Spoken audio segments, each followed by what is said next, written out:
اسلام آباد میں دہشت گرد حملوں خودکش حملوں کے تھوڑی ہی دیر بعد ایک بہت اہم اجلاس ہوا۔ وزیر اعظم جناب نواز شریف نے اجلاس طلب کیا تھا۔ Chief of army staff general Raheel Sharif, chief of general staff general Ashfaq Nadeem, DGISI lieutenant general Zaheer الاسلام خاص طور پہ اس اجلاس میں شریک ہوئے،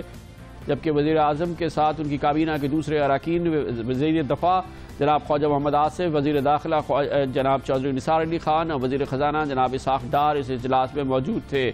طالبان کی جانب سے اعلان جنگ بندی اور اس کے فوراً بعد دہشت گردی کے واقعات موضوع بحث تھے، اور یہ بات بھی سامنے آئی کہ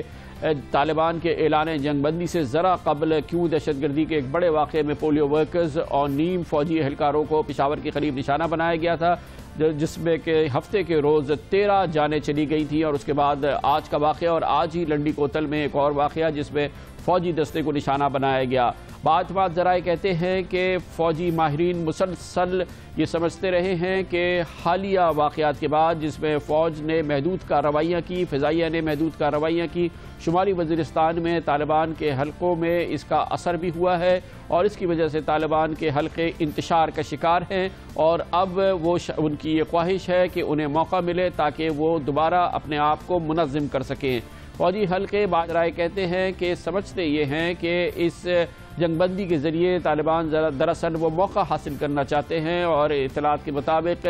حکومت کو بھی جو فوجی انپٹ دی جا رہی ہے اس میں یہی کہا جا رہا ہے کہ حکومت محتاط رہے۔ خاص طور پہ اس بات کی بھی خواہش کا اظہار کیا گیا ہے کہ صرف ان لوگوں سے بات کی جائے جو پاکستان کے آئین کو اور پاکستان کی ریاست کو کم از کم تسلیم کرے، اور کسی بھی صورت میں کسی بھی عسکریت اور مسلح گروہ کو پاکستانی فوج کے ہم پلہ یا پاکستان کی ریاست کے ہم پلہ تسلیم کرتے ہوئے مذاکرات نہ کیے جائیں، اور اس سلسلے میں بہت احتیاط سے کام لینے کی ضرورت ہے، اور یہی بات عیاں ہوئی ہے آج کے اجلاس میں بھی۔ باعتماد ذرائع کہتے ہیں خاص طور پہ اس بات پہ زور دیا جا رہا ہے کہ جو جنگ بندی کا اعلان ہے اس پر بہت احتیاط سے اس کا تجزیہ کرنا چاہیے اور اس کا انالیسس کرنا چاہیے، اور یہ بات بھی غور کرنی چاہیے کہ کیا ایسے گروہوں سے مذاکرات کرنے چاہیے جو کہ پاکستان کے آئین کو تسلیم نہیں کرتے۔ اور اس سلسلے میں یاد دلایا گیا ہے کہ حالیہ دنوں میں ہی اور ان مذاکرات کے شروع ہونے کے بعد بھی طالبان نے اعادہ کیا کہ وہ پاکستان کے آئین کو اور پاکستان کے قوانین کو تسلیم نہیں کرتے۔ اصل میں ہم نے جو بات کہی ہے اس کے مطالبے کو ہم نے مسترد کر دیا ہے۔ جو ہم سے اپنے آئین کا مطالبہ کر رہا ہے ہم نے اس کو مسترد کر دیا ہے، اور یہ بات ہماری پہلے سے بھی ہے۔ جب مذاکرات کی بات انہوں نے کی تو انہوں نے آئین کی بات کی، ہم نے قرآن و سنت کی بات کی۔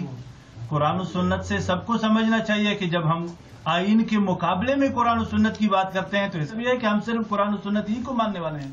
جو دہشت گردی کے خلاف جنگ ہو رہی ہے، اور خاص طور پہ پچھلے چند مہینوں کے دوران اسی جنگ کے دوران جبکہ فوج براہ راست کارروائیاں نہیں کر رہی تھی، اس دوران بھی بڑی تعداد میں جو حملے ہوئے ہیں، اور جس کے نتیجے میں 9 ستمبر سے لے کے 3 مارچ 2014 تک سرکاری ذرائع کے مطابق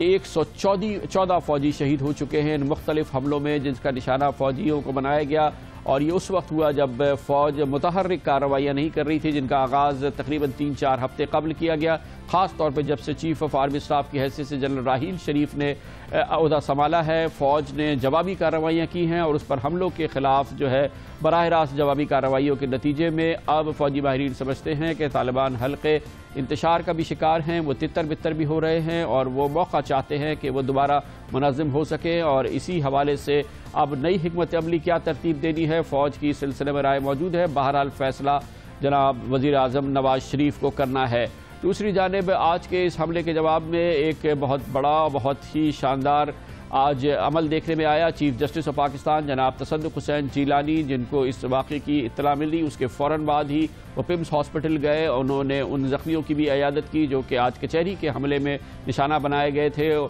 ان خاندانوں سے بھی تعزیت کی جن کے عزیز اس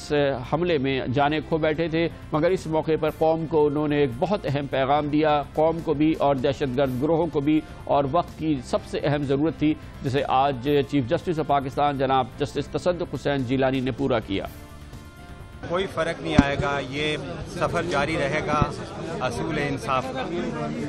میں ان لوگوں کے لیے دعا کرتا ہوں، ان قیمتی جانوں کے لیے جو اس دہشت گردی کا شکار ہوئے، ان کی مغفرت کی دعا کرتا ہوں،